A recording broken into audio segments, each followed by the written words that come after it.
ইজান লাইটটা অফ করে খাটে শুয়ে পড়ল। পদ্ম লাইট অফ করাতে খুব ভয় পেয়ে গেছে, যেন কেউ আশেপাশে দাঁড়িয়ে আছে তার এমন মনে হচ্ছে। এত বেশি অন্ধকার যে কিছুই দেখা যাচ্ছে না। পদ্ম ভয়ে মুখে হাত দিয়ে আছে, একটু ঝুঁকে সামনের দিকে চলে গেল। এই তো খাট এপাশে, ইজান নেই, তাই পদ্ম শুয়ে পড়েছে। বেশিক্ষণ চোখ মেলে থাকতে পারলো না, কারণ ঘুম তাকে একটু একটু করে ধরেছে। পদ্ম শুয়ে শুধু মনে মনে একটি দোয়াই করতে লাগলো, ঘুমের ঘরে যেন তার কাপড় ঠিক থাকে আর সে যেন ইজানের ধারে কাছে না যায়।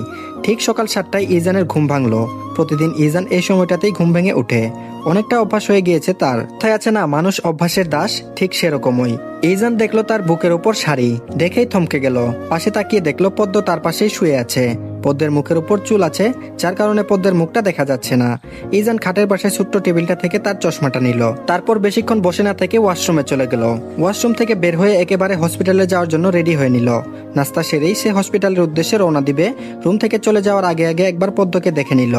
অচেতন অবস্থায় শুয়ে আছে এমন মনে হচ্ছে। দীর্ঘ একটা নিঃশ্বাস ফেলে নিচে নেমে এলো। ইজান দেখছে তার বাবা হুমায়ুন শেখ চা খাচ্ছেন আর টিভিতে খবর দেখছেন বেশ মনোযোগ দিয়ে। ইজান চুপচাপ ডাইনিং এ বসলো। পকেট থেকে ফোন বের করে সেটা চাপতে লাগলো। তারপর বলল, মা নাস্তা দাও। মুনিরা শেখ ইজানের গলা শুনে তাড়াতাড়ি নাস্তা নিয়ে আসলো। হুমায়ুন শেখ নিজের মতো করে চা খাচ্ছেন আর টিভি দেখছেন, ইজানের দিকে তাকাচ্ছেনও না। মুনিরা শেখ ইজানকে নাস্তা দিতে দিতে বলল, আজ হসপিটালে যাবি? ইজান বলল, হ্যাঁ, কেন? ইজান বলল, হ্যাঁ কেন, প্রতিদিন যাই দেখো না, আর হঠাৎ জিজ্ঞেস করছো কেন? ইজানের কথায় মুনিরা শেখ অবাক হয়ে গেলেন। কি ভাবলেশীন কথাবার্তা, সবেমাত্র কাল বিয়ে হলো আর আজ হসপিটালে যাবি? আজ না গেলে হয় না? ইজান বলল, না মা, হয় না। আমি তো হসপিটাল থেকে ছুটি নেইনি, আর কেউ জানেও না আমার বিয়ে হয়েছে। মুনিরা শেখ বলল, তা পদ্ম কোথায়? পদ্মের কথা শুনে ইজান খাবার বন্ধ করে দিল। তারপর বলল, ঘুমোচ্ছে। ইজান বলল, আমি কিন্তু আমার ফ্ল্যাটে চলে যাব। এখান থেকে হসপিটালে যেতে অনেক সময় লাগে। আজ রাতে বাসায় আসলে কালকে ওখানেই চলে যাব। ইজানের কথা শুনে মুনিরা শেখ একটু ভয়ে ভয়ে বললেন, পদ্মকে নিবি না? ইজান বলল, ও ওখানে গিয়ে কি করবে? তার চেয়ে ভালো ও এখানে থাকুক তোমাদের কাছে। হুমায়ুন শেখ এতক্ষণ তার ছেলের এবং তার স্ত্রীর কথা শুনছিল। পদ্মকে নিয়ে ইজানের এমন কথা শুনে তিনি উঁচু গলায় বলে উঠলেন, তোমার বউ তুমি সাথে করে নিয়ে যাবে, এটাই শেষ কথা। ইজান বলল, ঠিক আছে, আমি পদ্মকে আমার সাথেই নিব।